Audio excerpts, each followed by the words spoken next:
Your air conditioning unit keeps you cool and comfortable all summer long. It's a technological marvel.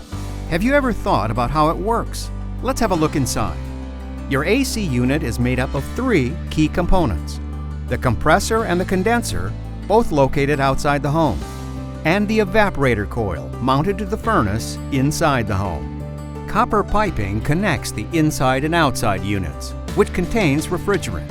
The refrigerant acts like a sponge and soaks up heat from the indoor air. It then carries the heat to the outside unit, whose job is to wring the heat out. The process is then repeated over and over until your house is cool. In effect, air conditioners don't create cold air.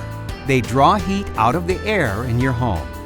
In the cooling season, your air conditioner uses your furnace fan to move air in your home. This is why it's important to change your furnace filter on a regular schedule year-round. This will help your system to run more efficiently and help prevent breakdowns. If you have questions about your air conditioner, give us a call. We'll be happy to help you out.